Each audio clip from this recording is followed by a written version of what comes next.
you all know Ellen. I was going to show you pictures of when you first met her, which of course was at Oka, on the television, on the radio, the newspapers, and as she had been chosen and was the spokesperson at the occupation to prevent the, although it was an attack on my culture, to prevent the building of yet another golf course. And of course the disinterment of the traditional burial place for people in that community. I remember that I was left alone that summer in the Native Studies Department, as I believe it then was.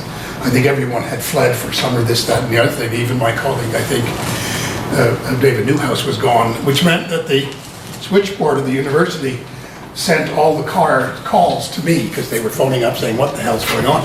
So I did take a call, and it was, I picked the phone up and I heard this woman yelling at me, what the hell is going on? She was very upset and very excited. She turned out it was a journalist from Buffalo, and she said to me, I can sit in my office and look across the border and see Canada.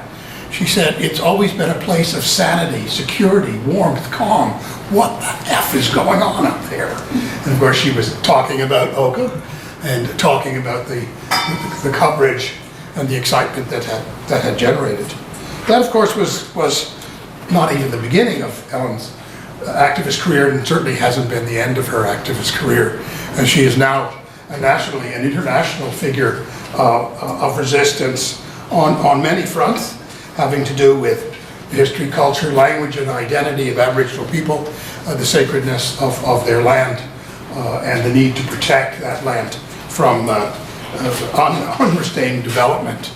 She comes to that work as a traditional person, but also having done a fine arts degree at Concordia University, which is, as we all know, there's one or two students who went to Concordia, is most well known for people who teach in the communications program there.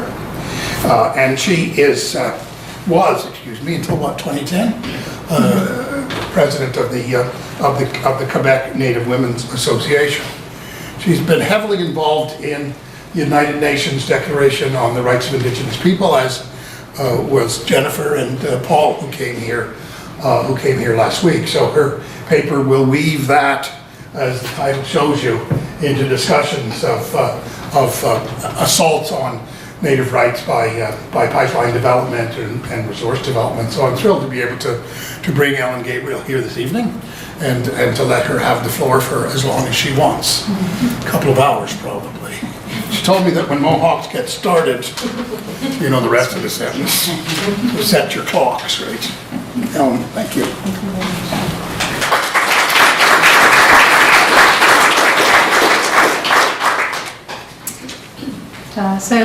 Katsi'tsakwas na Trent stanowieniachtu. Kanien'kehá Gabriel te Kanehsatà Gabriel. Tinuratus na nagwasung aga wahotsa awandi gut Kanehsatà. My Mohawk name is Katsi'tsakwas. I am Turtle Clan from the community of Kanehsatà. You know it as Oka. It's not near Oka or by Oka. Oka is Kanehsatà. I'm going to try and take you through a 25-year journey that I've had as an activist since that time. And as John says, you know, Mohawks, once we get started, or I think any Iroquois people, once you get started, it's kind of hard to stop us. So you'll just have to say, come on now, we're sleepy, it's time to go home. So I'm going to try and talk a bit about development, the continued development on Indigenous people's lands, the theft of our lands and resources by Canada, by colonial states. And Canada's sovereignty is based on three legal fictions, as are many of states within the Americas. And so we have the doctrine of discovery, papal bulls and terra nullius, and these are all what Canada still bases its sovereignty on, in spite of the kinds of accomplishments and in spite of, I think, even the Constitution Act of 1982 relies on the doctrine of discovering terra nullius, because whenever Canada wants to do something, and when they talk about honor of the Crown and accommodating us, it must not violate Canada's assumed sovereignty over our lands.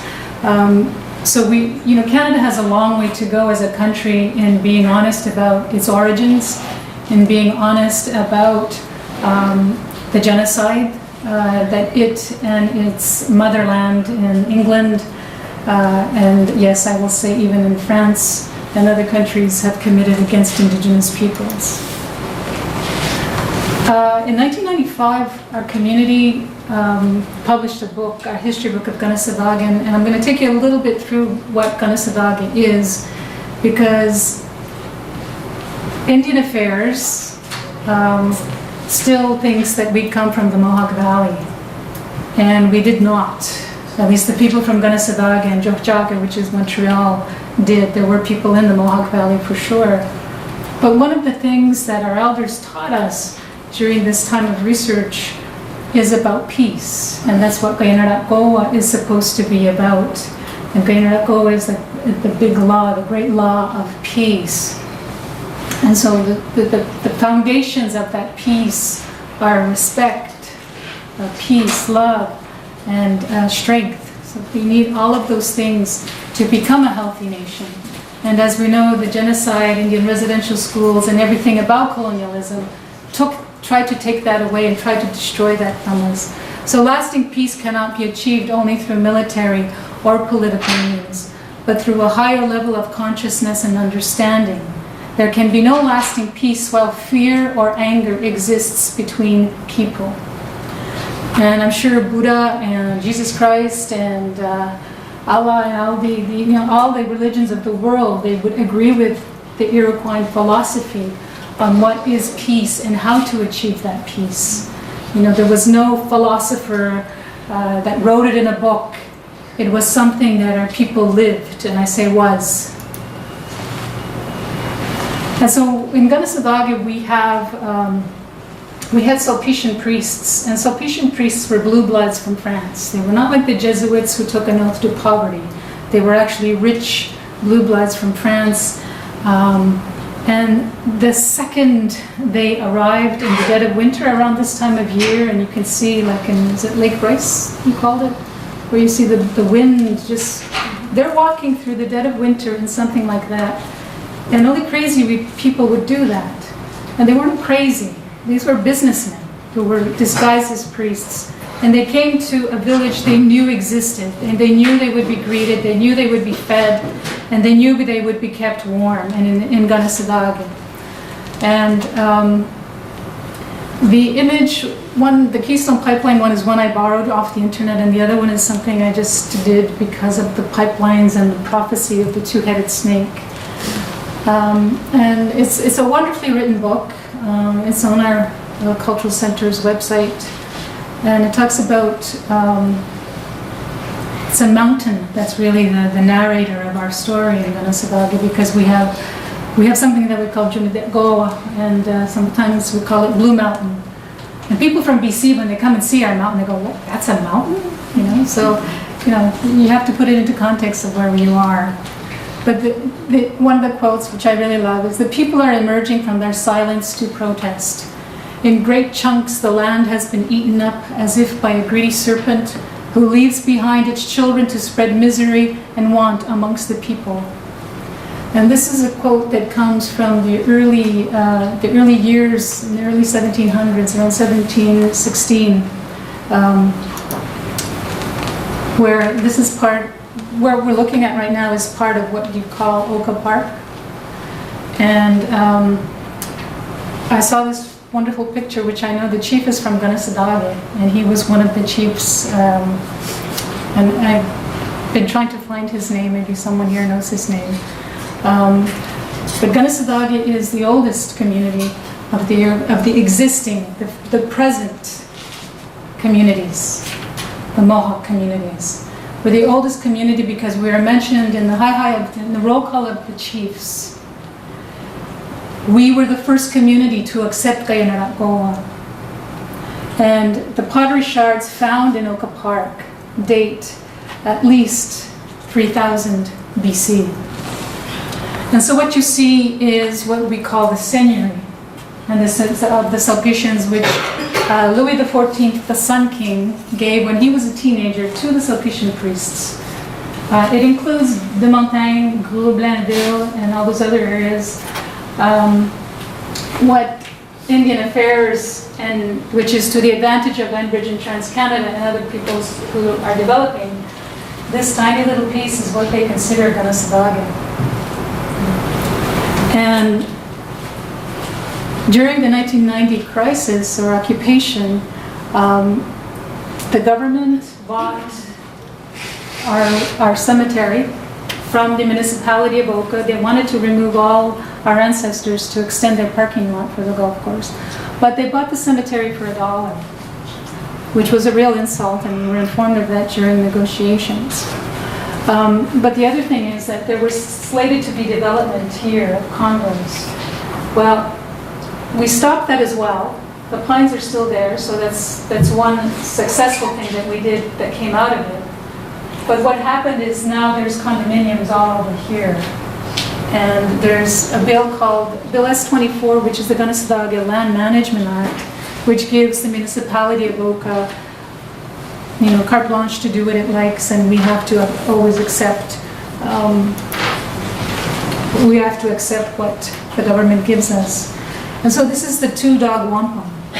And I heard some people try and explain what this is, and I wish I had a pointer, but maybe I can do it with this. So traditionally, in order to demarcate the end of a village, there was a stick, which you see here. Now the Sulpicians and others believe that this means that the Mohawk's oath to Christianity, but it doesn't. These are the two figures holding the wampum belt here. And you can't really see it in the picture, but there is a slight line in there. And, some people will say, well, that's not true, but I was taught that the white line, which I think is what they're holding here, is a belt of an agreement, because it was with the Sulpicians.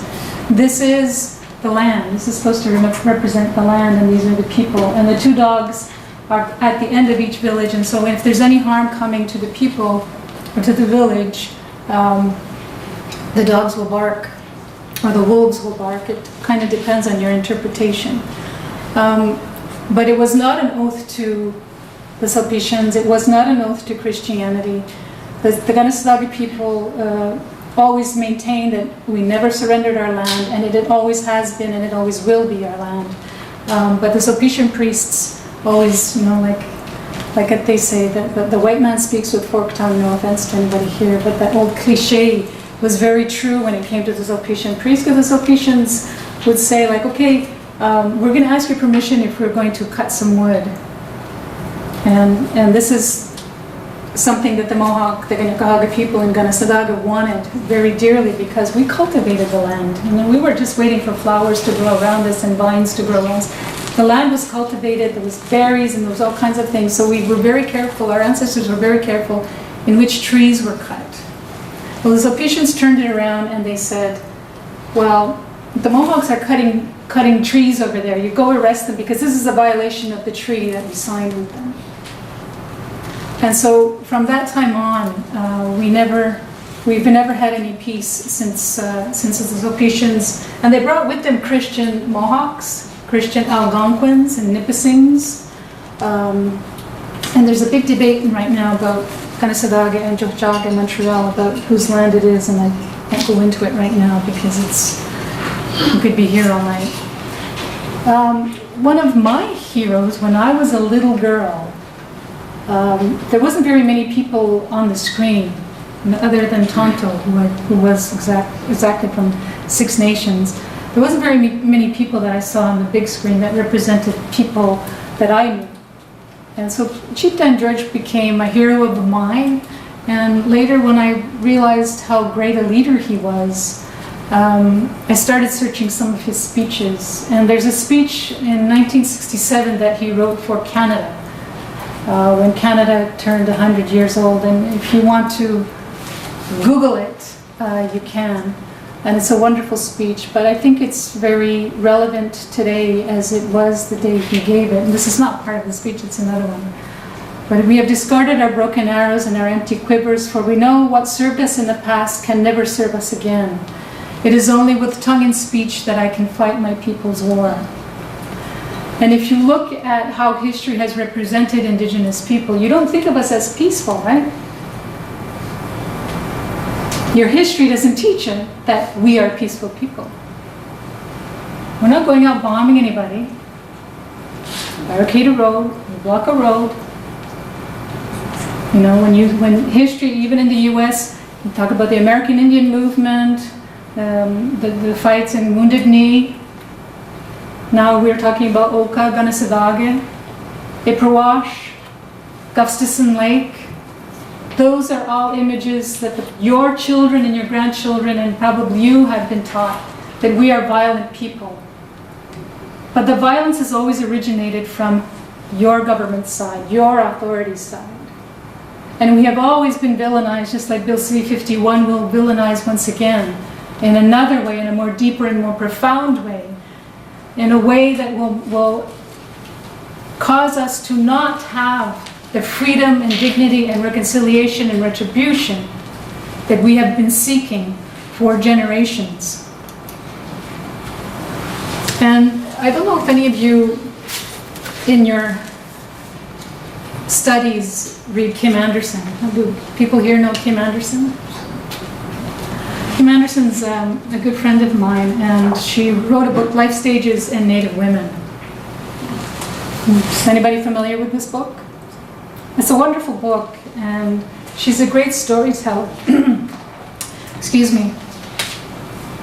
And one of the things that colonization took away from Indigenous peoples is the importance and the nurturing role that Indigenous women played, not just in the continuation of the languages and the culture, but in governance. She wrote, "If one were to judge by the currently male-dominated arenas of Métis and First Nations politics, it might be easy to assume that governance was typically men's business. The history shared by participants about their grandmother's authorities demonstrates, however, that this was not necessarily the case. Men may have had specified roles that were more visible in terms of politics and governance, but this does not negate the vital role that women, and particularly older women, held in leading and managing their communities." You know, today's society, you reach a certain age, you're no longer beautiful, you're no longer relevant if you're a woman. But if you're a man, hey, you know, like you can go to your 80, 90 years old, people will respect your ideas, your thoughts, your leadership, and they won't tell you to step down. I've been told by some people who do not like my politics that you've been there long enough, you know, it's time for you to stand aside. Well, I can't, in good consciousness, unless people don't want to hear me anymore, say that I have to stop what I'm doing. Because the fight is far from being over. And the issue of the land is an issue for women. In Iroquois culture, we have clan system. In Mohawks, we have turtle bears and wolves. And if you didn't have a clan, you could be adopted. You could go and ask a clan mother. If you could sit and be with that clan and learn for at least a year all the ceremonies and start learning the language. And it was up to the women to accept you. And today it's like, hey, I have a great grandmother or grandfather who was Cree or Mohawk, so I want my status card because I want everything free. And that's a lie. Everything is not free. It used to be that way, that if people wanted to join us, that they had to learn those languages. And we need to decolonize that way of how we welcome people back into the communities. Health, security, peace, love, and strength, these are parts of having a good mind. And colonization has taken that away. When we saw that the leaders of Idle More were four or five women, I think people were really, really surprised and pleased. And I think it got the old boys network shaking in their boots, because women are re-emerging once again. And it comes in cycles, you know. It's not just because of Idle No More. There are people who have never been idle. And there are women who have never been idle and never given up their place as part of their right to govern in their communities. And if language, passing on the language, and in many communities it is, but if language was solely a men's responsibility, I'm sure Indigenous languages would be funded. In Canada, you pay X amount of $1 million for French and English, and you pay people to learn French. You pay people to learn English. But for our languages, which link us to how our ancestors thought, and link us to how our relationship is with the natural environment, for those languages, it's like, yeah, put it on a website and let people hear how it sounds, and that'll be good enough. Learn how to play bingo, and that's good enough. You would not stand for it if that was happening to English. You would not stand for that if that was happening to French. But yet it's okay that this happens to Indigenous languages, because we are conquered people, according to the propaganda of the Canadian government. We are wards of the state. The relationship that we have with Canada is a trustee relationship, right? It's not supposed to be adversarial. You're supposed to tell us how to fit in, like the white paper policy wanted us, how we can be like other Canadians, how we can be less offensive to that which is the Canadian identity. And if there's anybody in this room that really knows what the Canadian identity is, please let me know, because I've yet to figure it out. Because what is a melting pot? What is the language of a melting pot? We know what the culture is. The culture is anti-women. The culture is a rape culture right now. It's anti-women. And we just need to look at women who we think are powerful and put them in the same situation as men and see that this is not the case. And we hear that in the entertainment industry. We look and we see that you would never think that feminism happened in the 60s and 70s. I mean, I can see some of you would probably remember the times when it was in the media, women were burning their bras and asking for equality. And yet today, even in universities, women are not paid the same wages as their male colleagues with the same amount of education. And so we have a long way to go, because if women are being marginalized around the world, you can be sure that there is a totem pole of who is on the bottom. And who is on the bottom are Indigenous women. We only have to look at the statistics, we only have to look at the report of Stolen Sisters to know that Indigenous women are vulnerable to acts of violence, and these acts of violence are done so with impunity. And you have a government who's saying, we don't want an inquiry, we don't want a national plan of action. And why? Because we're still taking the land. It's all about the land, and it always will be about the land, at least for us.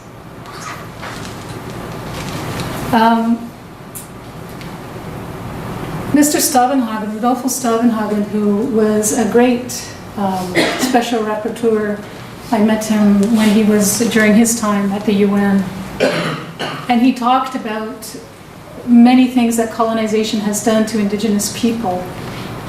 And he said one of the more serious human rights protection deficiencies in recent years is the trend towards the use of laws and the justice system to penalize and criminalize social protest activities and legitimate demands made by Indigenous organizations and movements in defense of their rights.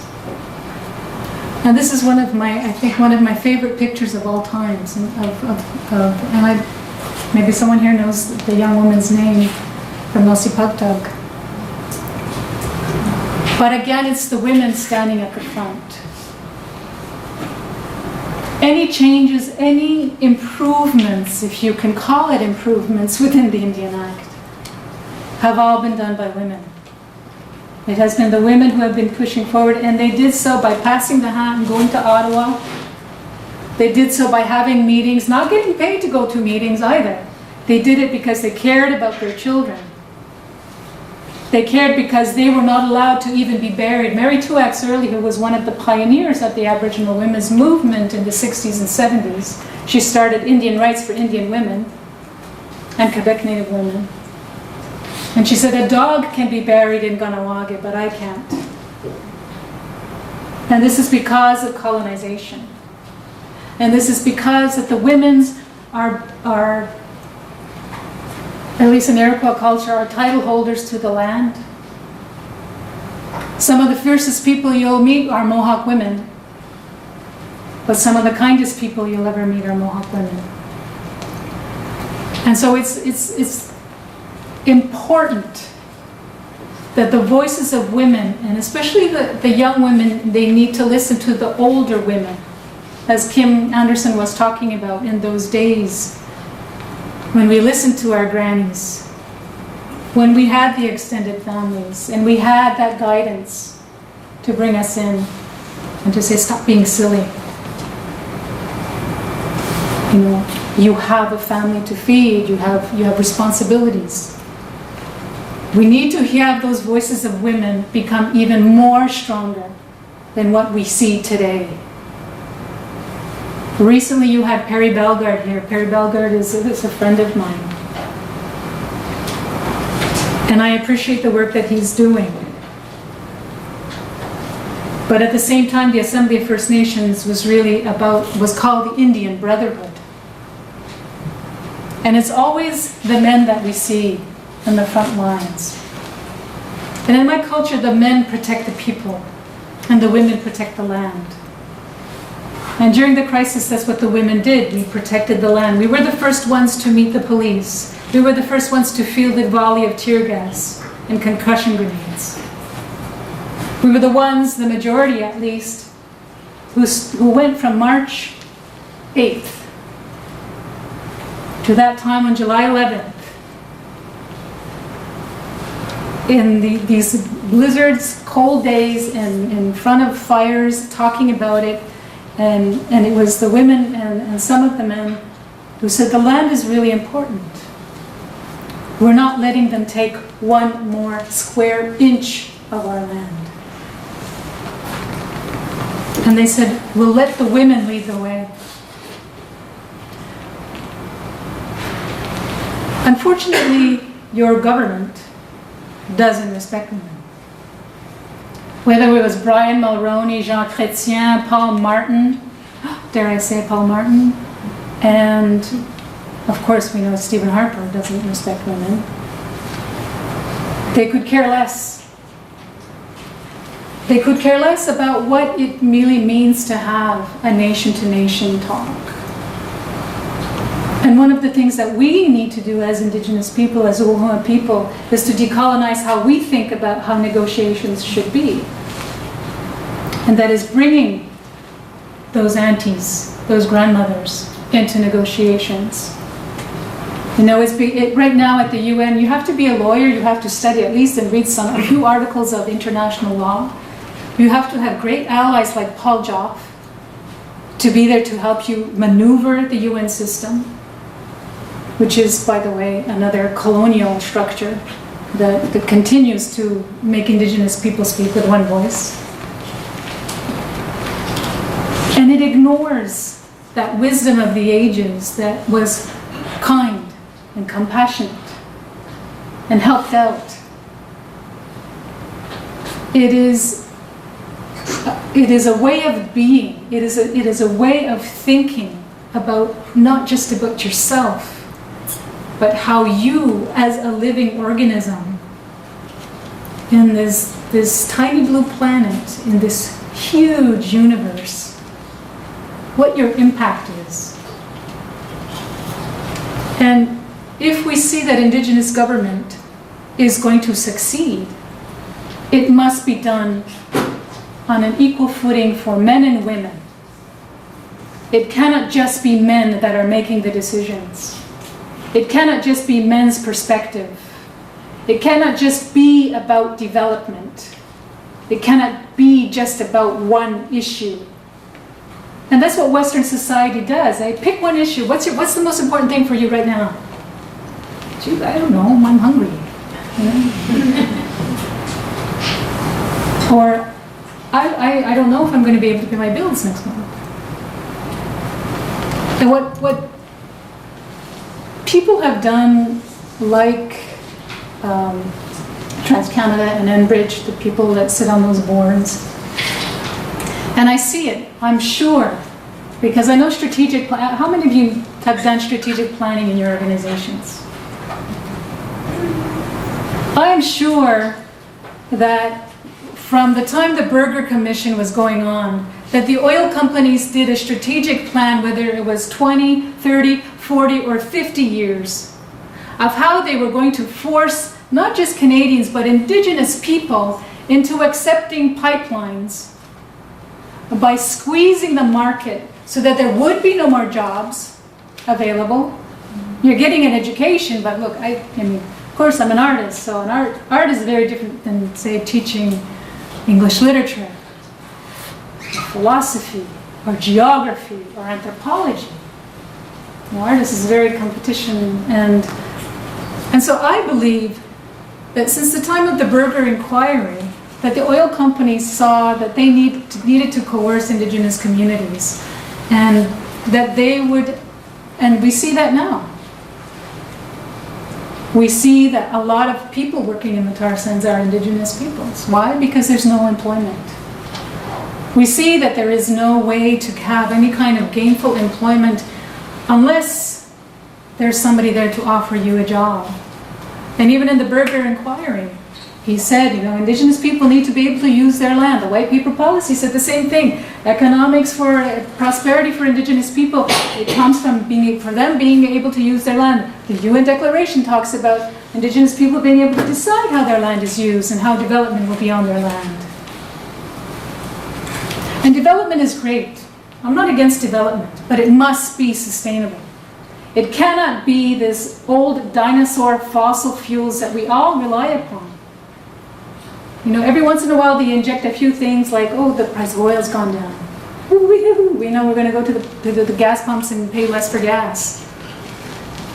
But we know that in communities, and TransCanada has done it in my community, they gave $15,000 to the band council.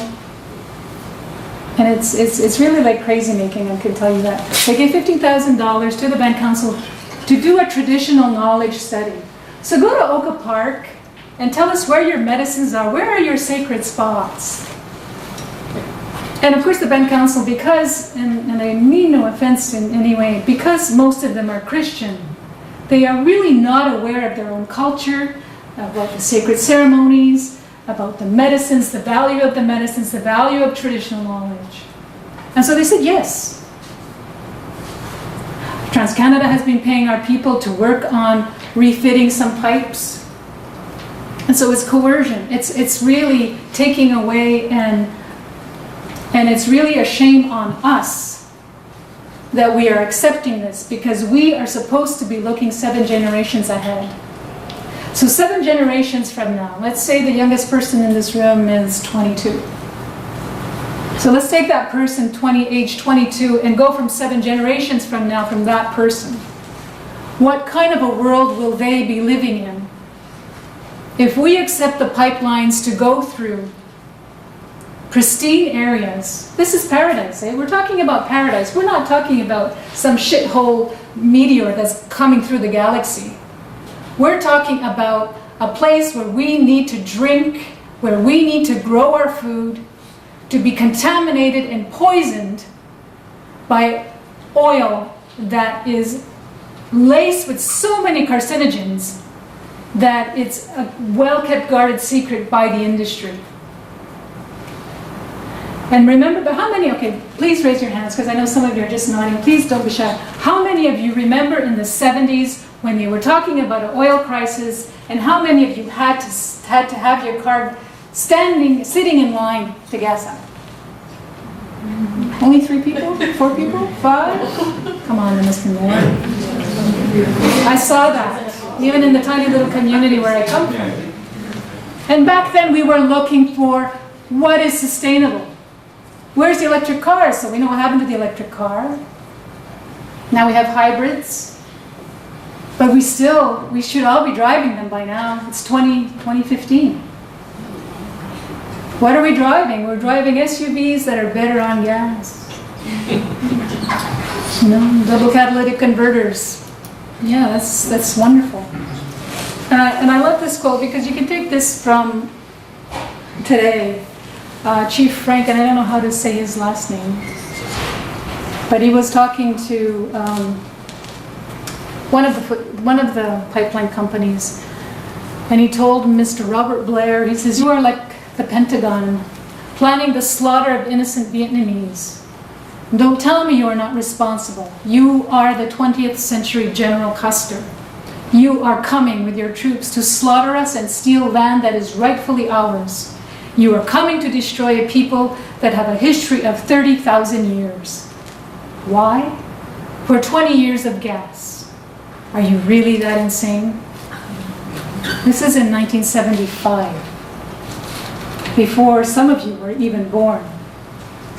So that goes to show how irresponsible, how ignorant, how arrogant all the leaders have been from that time in not providing sustainable energy and sustainable uses, sustainable ways of living for the people of this present generation.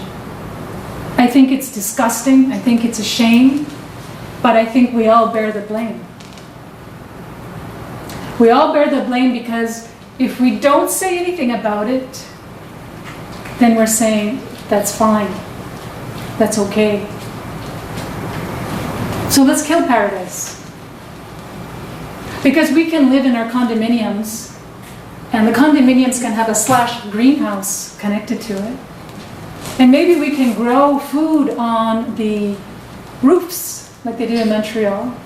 On the roofs, we'll have a greenhouse and we can grow our own food. And it's too bad about that pipeline burst.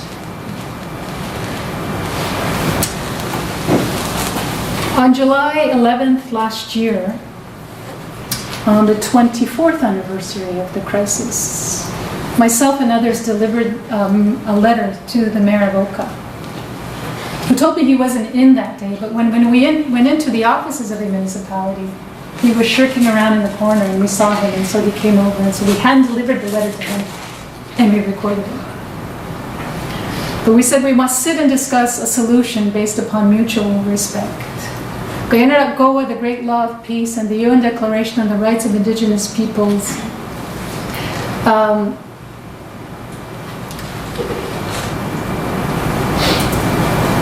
it must be based upon these standards. Negotiations must be based upon these standards. Because if we only accept colonial laws, colonial instruments, and forget about who we are as Indigenous people, we are really disrespecting our ancestors who died to bring us what we do have today, the little bit of knowledge that we do have. And I'm sure we have like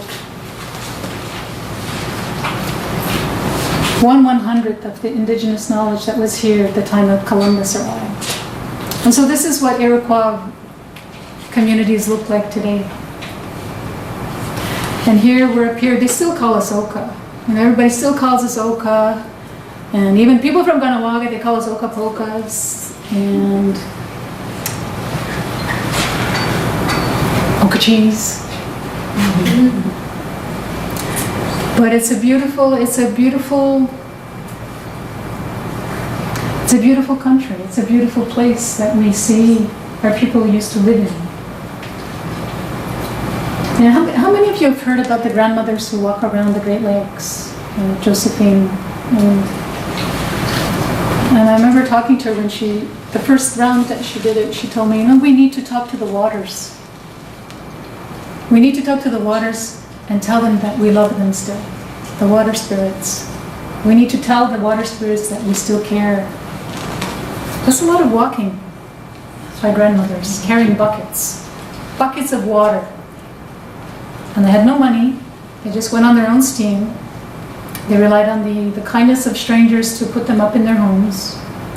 And she told me the worst place that they experienced racism was in Detroit, around Detroit area. And people were yelling at very disgusting remarks to her and the elders that were carrying the water. And it saddens me to see that, and to hear about those things that our elders still have to go through. So I'm going to present to you a few of the maps from some of the pipelines, and again you'll see the little tiny little red shirking person, looks like a person, that's Kanehsatà. But this is our area. Now Kanehsatà means the place where the crusty sand dunes lie. There is sand in Rigaud and Hudson, all around this area. And I think we need to think outside the box when we talk about communities and the names.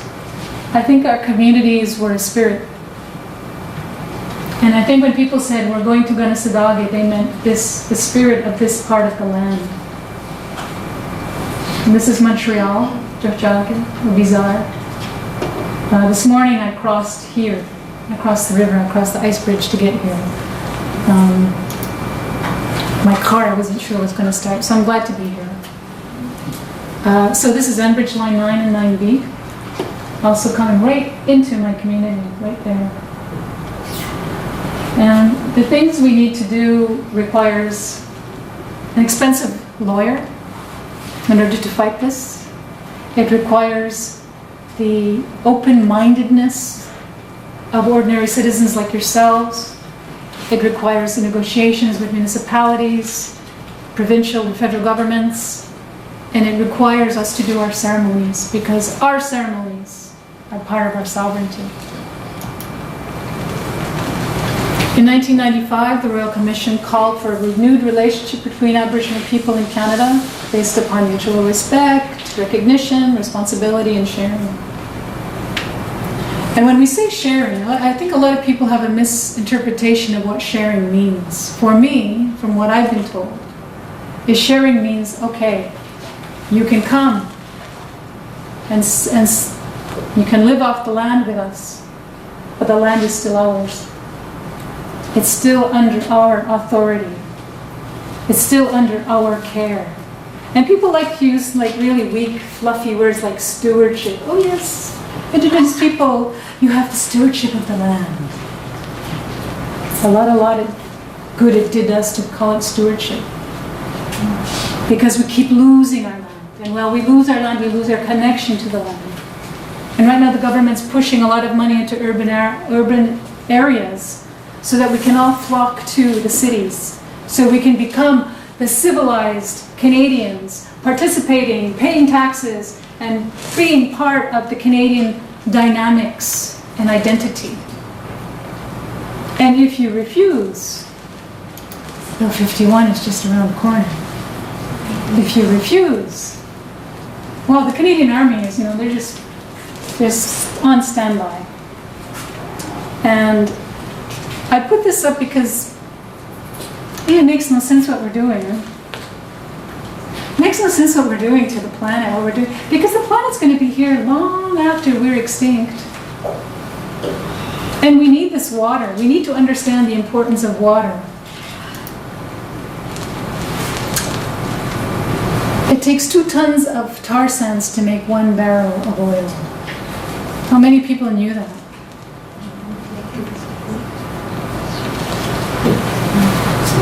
That's a lot of tar sands. And the tar sands would not be profitable to any of the oil companies if they didn't have huge subsidies from the Canadian government. Imagine the Canadian government paying your tax-paying dollars to go to Europe, to promote it to Germany, to promote it to the European Union. Geez, BP oil, even though they had to pay billions of dollars to clean up the Gulf of Mexico, which they're still cleaning up, still recorded a profit that year. And so why is the Canadian taxpayer paying for Stephen Harper to go and promote tar sands oil in other parts of the world? Nobody questions this. But yet you'll question how much money is going to the child welfare system for Indigenous people's families. We'll question, geez, how much money did Teresa Spence spend? How much money are we spending on Indigenous peoples for land claims? You know, these kinds of critical thinking is not going on by the Globe and Mail, at least not too much.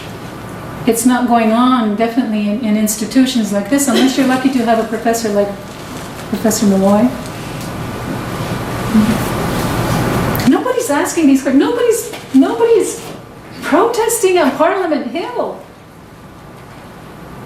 Now, there was this strange campaign, I didn't get involved in it. It was called Stop Canada, or Stop Canada? Is that what it's called? And I think what needs to happen is a campaign to wake up Canada and stop this colonial amnesia that continues to happen in teaching and in thinking and in dealing with issues of great importance. We can't keep doing unsustainable things, because eventually not only will fresh water die out, but we'll die out.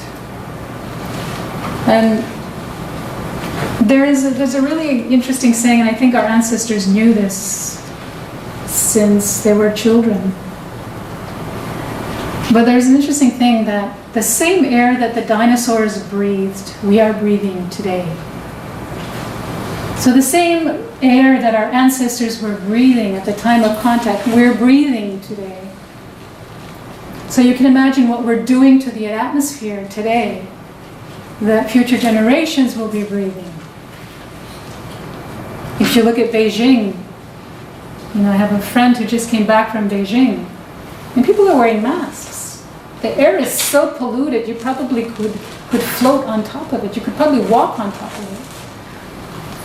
And Indigenous people have been at the forefront of the environment, of trying to preserve the environment. Thomas Bagnani, in the last address that he made to the UN Assembly, and he did this he was persistent, imploring them to stop the kind of development that is destroying the planet. He told them that, I am not here to tell you to stop what you are doing. I am here to tell you to get your people ready for what is coming.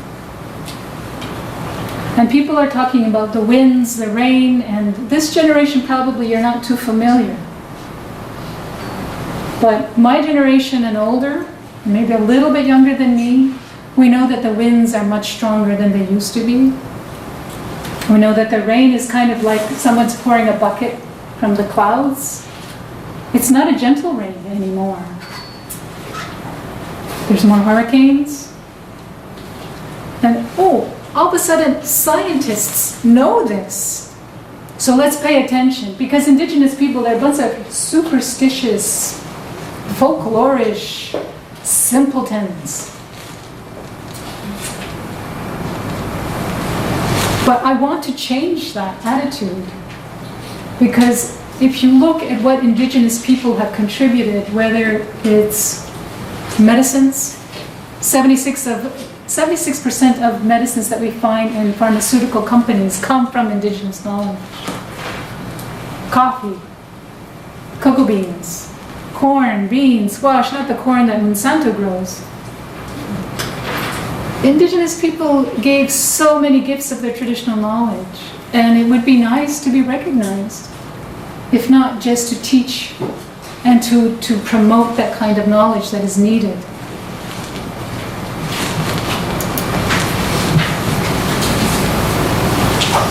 And it would be nice and really exciting if all institutions could teach about the Indian residential schools, but it would be also wonderful and exciting if they would teach about the positive things that Indigenous peoples have contributed to the world and still contribute.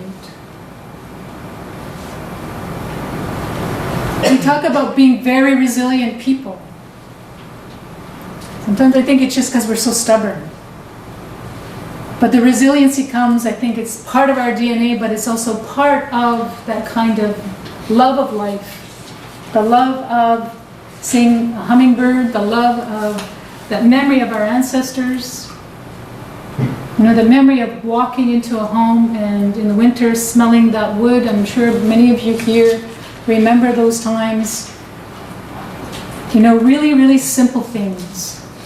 We've complicated life so much that I think we are more stressed than previous generations. I know the internet stresses me out because I have to answer people's emails. And I have to answer questions that I think really demand more of a discussion than anything. I told you, John, to stop me if I get carried away, and you didn't. I don't know if we're going to have question and answers. So let me just think what I want to close with. This year is the 25th anniversary of the occupation of Kanehsatà. And I'm just really grateful to people like, there was a group in Montreal called les Regroupements pour Solidarité avec les Autochtones, the Native Solidarity Group, who were protesting in front of Robert Bourassa's offices almost every day. French sovereignists, Quebecois sovereignists, saying that we cannot accept and go on with our sovereignty until we start to respect and uphold Indigenous people's sovereignty. I'm thankful to all the people who blockaded, you know, little railways or roads right across Canada. I'm grateful that things like click and spam exist, because otherwise I wouldn't have had any meat and protein that summer. I'm grateful for the people who came to help us, our allies. But I want to really emphasize something that really bothers me, that has bothered me since the warrior flag was flown. The crisis or the occupation was not a warrior issue. It was not perpetuated by the warriors. It was by the community of Kanehsatà and the people. And I hope that to the 25th anniversary, people will start recognizing it. Yes, there's this flashy, sexy image, a soldier and a warrior who is masked. You don't see his face, so that you have to find out from someone who was there, who is this guy? That's the image that people remember us of. Never mind that the police tried to kill us, and that I'm lucky that we did our ceremonies, and I'm lucky that because of those ceremonies, I am alive here to tell you about that story. I am very fortunate that I had good elders to teach me, to help me through the dysfunctional chaos that was in the community. Because of them, some of the people that you call heroes from that time, and I won't name them, they were really not that good. They were causing trouble, they were giving us a headache. But I'm also thankful to the stubbornness, I guess, of my family and my elders and my ancestors. Because we wouldn't have, you know, one thing this is a good example of it. The SQ told one of our allies after the end, after they started arresting people on September 26th, they told one of our allies, these are not normal people. Usually when we throw tear gas and concussion grenades, people run away. These people didn't. We don't understand them, and that's one of the things that I think, when you have a solid identity and a solid idea of who you are, your beliefs and convictions give you that strength to continue and to stand up to adversity. Because I can tell you that SWAT team, they were shaking in their boots. It's very unnerving for a man who's got, I don't know, you know, I'm not a gun expert, but there was some kind of semi-automatic weapon, and he's holding it like this. It's not very comfortable when you don't have a weapon. It's not a very easy feeling to be shot at and see bullets fly by you. And then to later find out that someone has died for a stupid thing like a golf course. Because people are greedy. Because people want more money. And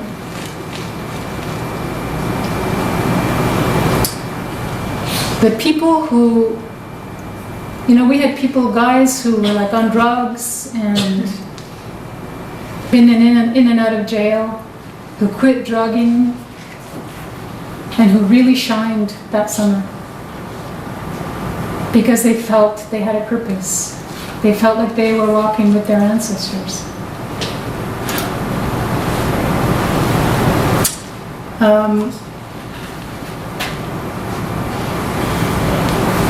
The issue is the land. The issue will always be about the land, as I said before.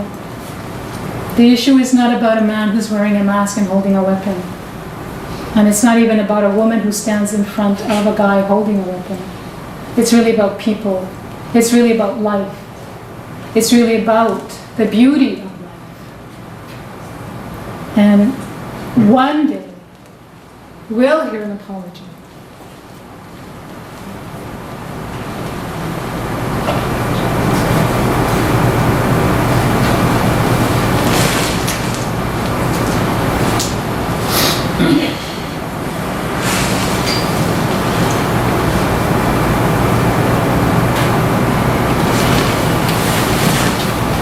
And one day, we will have a kinder version of history than what we see today. Because the version of history that you have today is just propaganda swill. And the democracy that you have today is just fascism disguised as democracy. On April 11th, there's going to be a huge march for the climate change. Climate change is supposed to be the greatest challenge of today's society according to the UN. But I disagree. I think the greatest challenge to global society is fear, ignorance, racism, gender discrimination, and the theft of the environment from future generations. It is a very difficult time that we're going through, all of us. Indigenous people are no exception.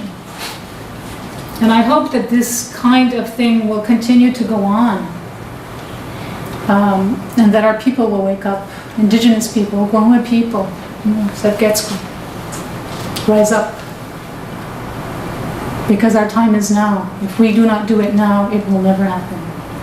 So I thank you for John to invite me and for listening to me tonight.